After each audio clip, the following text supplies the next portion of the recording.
Welcome back. ఉమ్మడి తూర్పు గోదావరి జిల్లా ముమ్మిడివరం నియోజకవర్గం కూటమి అభ్యర్థి దాట్ల సుబ్బరాజు ప్రచారంలో దూసుకుపోతున్నారు. ప్రచారంలో భాగంగా తీర ప్రాంతంలోని మారుమూల మత్స్యకార గ్రామాలలో పర్యటించి వారి సమస్యలను అడిగి తెలుసుకున్నారు. ఇక సంక్షేమం ముసుగులో వైసీపీ నేతలు రాష్ట్రాన్ని దోచుకుంటున్నారని, ఎక్కడా అభివృద్ధి చేయలేదని ఆరోపిస్తున్న సుబ్బరాజుతో మా ప్రతినిధి Padma face to face. Konaseema జిల్లా ముమ్మడివరం నియోజకవర్గానికి సంబంధించి టీడీపీ ఎమ్మెల్యే అభ్యర్థి దాట్ల బుజ్జిబాబు గారు మనతో పాటు ఉన్నారు. ఎన్నికల ప్రచారంలో దూసుకుపోతున్నారు. ప్రజల నుంచి మంచి ఆదరణ ఉందని చెప్తున్నారు. సో ఇప్పుడు ప్రజల నుంచి ఎలాంటి రెస్పాన్స్ వస్తుంది అనేది ఆయన మాటలోనే తెలుసుకునే ప్రయత్నం చేద్దాం. నమస్తే అండి. ప్రచారం ఎలా జరుగుతుంది? ప్రజల నుంచి ఎలాంటి రెస్పాన్స్ వస్తుంది? మరి ఈ రోజు అయితే కాట్రేంగొండ మండలంలో ఉన్న బలుస్తిప్ప గ్రామం, అదేవిధంగా కొత్తపాలెం, ముల్లెటిమొగ, చివరిగా పోర గ్రామం, 4 గ్రామాలు పర్యటించడం జరిగింది. మరి ఉదయం నుంచి కూడా ఇవన్నీ కూడా అగ్నికుల క్షత్రియ గ్రామాలు. పెద్ద ఎత్తున సుమారు 3-4 వేల మంది ఉదయం నుంచి కూడా మాతో ప్రయాణం చేసి మరి అఖండ స్వాగతం, గ్రామస్తులందరూ కూడా ఎక్కడికక్కడ స్వాగతం పలికి మమ్మల్ని ఆశీర్వదించారు. ఎందుకంటే 2014లో ఈ గ్రామాలన్నింటికి అభివృద్ధి చేసాం. మరి ఈ పవర్ గ్రామానికి వచ్చిన రోడ్డు అంతా మనం వేసాం. మరి అప్రోచ్ అమలాపురం నుంచి వచ్చే రోడ్డు కూడా మనం వేసాం. అదేవిధంగా ఇక్కడ ఉన్న సైక్లోన్ షెల్టర్ మనం కట్టాం. వాళ్ళందరికీ మంచినీళ్ళు మనం ఇచ్చాం. వాళ్ళందరికీ నావలకు కానీ, బోట్లకి, అనేక మోపెట్స్ కానీ అన్నింటికి లోన్స్ ఇచ్చాం. బీసీ కార్పొరేషన్ ద్వారా ₹1,00,000 సబ్సిడీ లోన్స్ ఇచ్చాం. ఎంతమంది హౌసింగ్ కట్టుకుంటే అంతమందికి హౌసింగ్ ఇచ్చాం. వ్యక్తిగత మరుగుదొడ్లు ఇచ్చాం. దీపం పథకం ద్వారా గ్యాస్ ఇచ్చాం. చంద్రన్న బీమా ఇచ్చాం. పెళ్లి కానుకలు ఇచ్చాం. మరి సంక్రాంతి కానుకలు కూడా ఇచ్చాం. మరి జగన్మోహన్ రెడ్డి వచ్చి 5 సంవత్సరాల నుంచి కూడా ఎక్కడా కూడా అభివృద్ధి అనేది లేదు. కేవలం అతని సంక్షేమమైన ముసుగులో అన్ని దోసుకోవడం తప్ప ఎక్కడ కూడా న్యాయం అయితే మా నియోజకవర్గంలో ప్రజలు అక్కడిక్కడ న్యాయం జరగలేదు. ఏ విధమైన అభివృద్ధి లేదు. కాబట్టి ప్రజలందరూ ఆ రోజు నేను చేశాను కాబట్టి మా వెనక ఉండి అఖండ స్వాగతం మమ్మల్ని ముందు నడిపిస్తున్నారు. మరి గత నెల 5వ తారీఖు నుంచి కూడా పెద్ద ఎత్తున ప్రచార కార్యక్రమం చేస్తున్నాం. మరి ఈ జిల్లాలో ఎక్కడా లేనటువంటి ప్రచార కార్యక్రమాలు నాకు పెద్ద ఎత్తున ప్రజాదరణ. అదేవిధంగా ఏదైతే వైసీపీ నాయకులు ఉన్నారో, వైసీపీ కార్యకర్తలు ఉన్నారో అందరూ కూడా సుమారు 8,000 పైబడి మా దగ్గరకు జాయిన్ అవ్వడం జరిగింది. రోజు కూడా మరి ఇంత పెద్ద ఎత్తున ఎప్పుడు కూడా జాయినింగ్లు లేవు. ఎందుకంటే జగన్మోహన్ రెడ్డి మీద ఈ రాష్ట్రానికి ఏ విధంగా అభివృద్ధి చేయలేదని ఒక రూట్ లెవెల్ వరకు వెళ్ళిపోయింది. ఇలా అన్ని రకాలుగా ఏదైతే ల్యాండ్ యాక్ట్ పెట్టాడో దాని మీద కూడా విపరీతమైన వ్యతిరేకత వచ్చింది అతని మీద. మేనిఫెస్టో కూడా అతను ట్రిపుల్ అయింది. మన మేనిఫెస్టో బ్రహ్మాండమైన మేనిఫెస్టో పెట్టాం. అదేవిధంగా సూపర్ 6 పథకాలు, అదేవిధంగా బీసీలకి డిక్లరేషన్ ఇచ్చాం. అన్నీ కూడా ప్రజల్లోకి తీసుకెళ్తూ ఉంటే పెద్ద ఎత్తున ప్రజల్లో చైతన్యం వచ్చింది.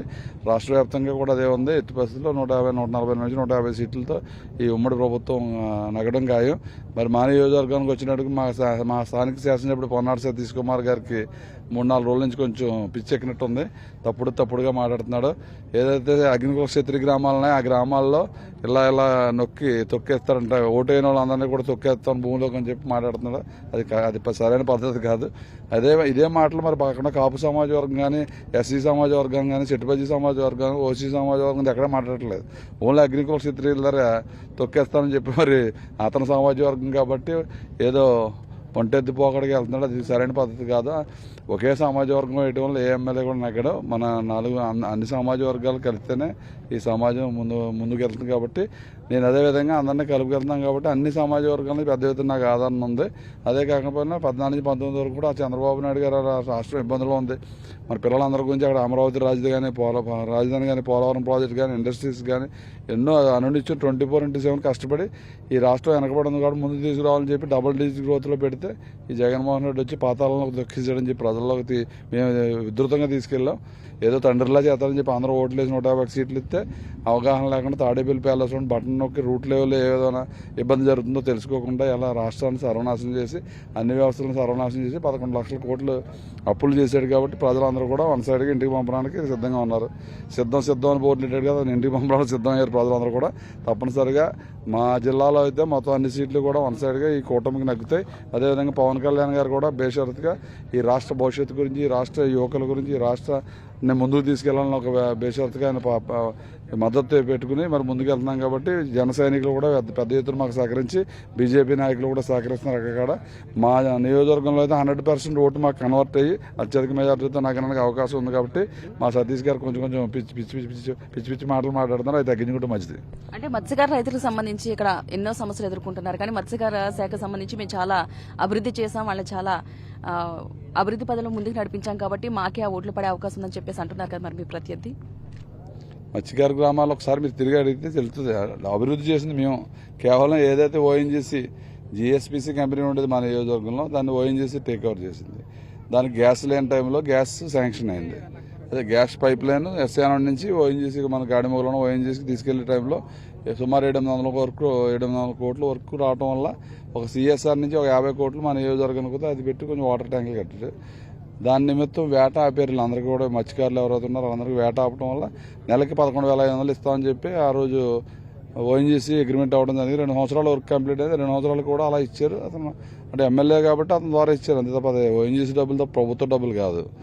మరి ఆ వర్క్ కూడా ఇంకా రీఫిల్లింగ్ జరుగుతుంది. ఇంకా వర్క్ కంప్లీట్ అవ్వలేదు కాబట్టి ఇంకా 5-6 నెలల వర్క్ జరుగుతుంది. ఆ డబ్బులు మేము ఇస్తామని చెప్పి మేము చెప్తున్నాం. ఎందుకంటే ఈసారి మా ఎట్టి బస్సులో మా ప్రభుత్వం వస్తుంది కాబట్టి మేమే ఇస్తామని చెప్పి భరోసా ఇచ్చాం అందరికీ. అదే కాకుండా ఇక్కడ మరి మత్స్యకార గ్రామాల్లో కూడా డిమాండ్ చేసి నాకు వన్ సైడ్గా వేయాలని చెప్పి అతను తప్పుడుగా ప్రచారం చేస్తున్నాడు. మేము చెప్పాం, ప్రజాస్వామ్య రాష్ట్రంలో ఉన్న దేశంలో ఉన్నాం మనం, ఎవరికి నచ్చింది ఓటాలకు వేసుకోవచ్చు తప్ప ఇది సరైన పద్ధతి కాదు. మీరు అన్నీ కూడా ఆలోచించుకుని మీ మనసులో ఏది ఉంటే అది ఓటేయమని చెప్పి ధైర్యంగా చెప్పి వెళ్తున్నాను ఇది గ్రామాల్లోకి వచ్చి. మరి అతను అలా మాట్లాడట్లేదు. మీరందరూ కూడా ఈ గ్రామస్తులు అందరూ కూడా అర్థం చేసుకున్నారు. తప్పనిసరిగా నాకు పెద్ద ఎత్తున ప్రజాదరణ, ఎందుకంటే గతంలో ఆ రోజు మా బాలయోగి గారి దగ్గర నుంచి మరి డెవలప్మెంట్ అయిందంటే ఈ నియోజకవర్గం అంతా బాలయోగి గారు చేసిందే. చివరి గ్రామాలన్నిటికీ నీళ్లు ఇచ్చినా, రోడ్డు ఇచ్చినా, కరెంట్ ఇచ్చినా ఆ రోజు బాలయోగి గారి టైంలో జరిగింది. కాబట్టి తెలుగుదేశం అంటే ఇప్పుడు అగ్నికుల క్షత్రియులు బ్లడ్ కోతే పసుపు వస్తుంది. కాకపోతే కమ్యూనిటీ పరంగా అతను ఏదో పునుగుతున్నాడు కాబట్టి కొంచెం వరకు ఇబ్బంది ఉంది తప్ప మా ఈసారి అయితే లాస్ట్ సారి అతనికి 20,000 ఓట్లు వచ్చినాయి, నాకు 12,000 ఓట్లు వచ్చినాయి. ఆ 12,000 ఓట్ల కంటే ఎక్కువ వస్తాయని నాకు ధీమా ఉంది. ఎందుకంటే నా పక్క మా ప్రజలందరూ ఉన్నారు కాబట్టి వాళ్ళందరూ నాకు రోజు మా నాగేశ్వరరావు కానీ, మా బలుసు ప్రెసిడెంట్ గారు కానీ, పల్లం కానీ, అదేవిధంగా మన బలుసు భైరవపాలెం కానీ, పెద్ద గ్రామాలు ఇవన్నీ గ్రామస్తులు అందరూ కూడా సహకరిస్తాం.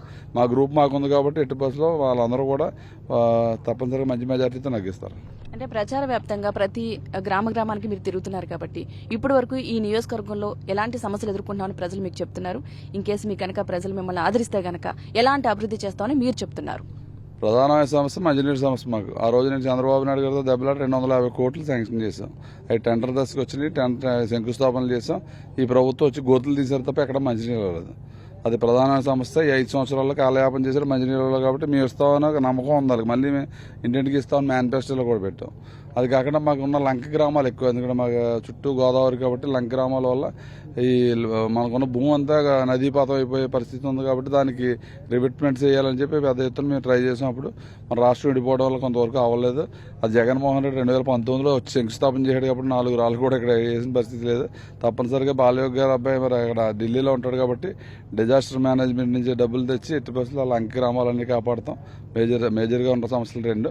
అదే కాకుండా ఈ సంక్షేమం అంతా కూడా మరి పెద్ద ఎత్తున ఇప్పుడు ఈ చుట్టుపక్కల రాష్ట్రాలు ఎక్కడా లేనటువంటి సంక్షేమాన్ని ఈరోజు మన మేనిఫెస్టోలో పెట్టాం కాబట్టి అవన్నీ కూడా ప్రజలకు చేరవేయడానికి మేమందరం ముందుకు వచ్చి తప్పనిసరిగా మన నియోజకవర్గాన్ని ముందు వరుసలో పెడతాం. అంటే మేనిఫెస్టోకి సంబంధించి వైసీపీ నేతలు అయితే అవి అమలు సాధ్యం కానీ హామీలు అయితే మేనిఫెస్టోలో పెట్టారు, అది జరగని పని. రెండోది ఏంటంటే మేము పెట్టినయే కాపీ కొట్టారని చెప్పేసి అంటున్నారు కదా, దీనిపై మీరేమంటారు? ఏం కాపీ కొట్టాం? మేము 200 ఇచ్చేదాన్ని 2,000 చేసాం పెన్షన్. ఇతను 3,000 ఇస్తా అని చెప్పి 2,250, 2,500, 2,750 లాస్ట్ 3 నెలలు ఇచ్చాడు 3,000. ఎవరు నమ్ముతారు ప్రజలు? మేము 200, 2,000 10 రెట్లు పెంచాం. అతను ఏం చేశాడు?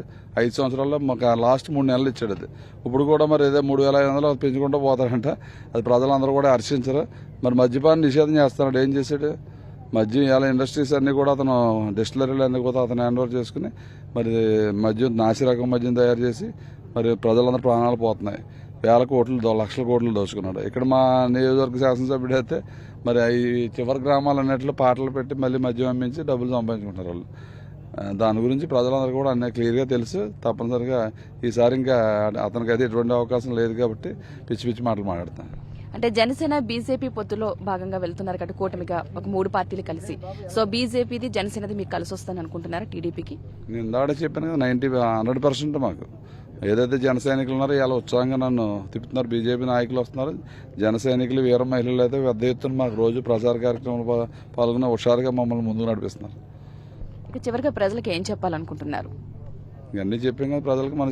వాళ్ళకి కావాల్సిన సంక్షేమాన్ని ఇస్తాను, అభివృద్ధి చేస్తాను. ఎందుకంటే ఆ రోజు బత్తిన సుబ్బారావు గారు, బాలయోగి గారి తర్వాత ఈ నియోజకవర్గానికి అత్యధిక నిధులు తెచ్చింది నేనే కాబట్టి నా మీద నమ్మకం ఉంది ప్రజలకి. ఏదో రూపాయి ఆశించకుండా చేసాం అభివృద్ధి, సంక్షేమం. గతంలో ఇప్పుడు చేసి ఎమ్మెల్యే గారి గురించి కూడా అందరికీ తెలుసు కాబట్టి నా మీద ఒక నమ్మకంతో నాకు కూడా ఓట్లు వేస్తారని చెప్పి నాకు ఒక నమ్మకం ఉంది కాబట్టి అదే నమ్మకాన్ని ఒమ్ము చేయకుండా తప్పనిసరిగా నియోజకవర్గాన్ని అభివృద్ధి పథంలో ముందుకు తీసుకెళ్తానని చెప్పి ప్రజలందరికీ హామీ ఇస్తున్నాం. థ్యాంక్ యూ అండి. మొత్తంగా బుజ్జిబాబు గారు చెబుతూ ఉన్నారు ఈ నియోజకవర్గానికి సంబంధించి ఎలాంటి పెండింగ్ పనులు ఉన్నాయి, ఎలాంటి సమస్యలు ఉన్నాయి, ముఖ్యంగా మాకున్నది తాగునీటి సమస్య. ఆ సమస్యకు సంబంధించి పరిష్కారం చూపిస్తాను, ప్రజలు కనుక నన్ను మరొకసారి ఆదరిస్తే అని చెప్తున్నారు. Over to studio.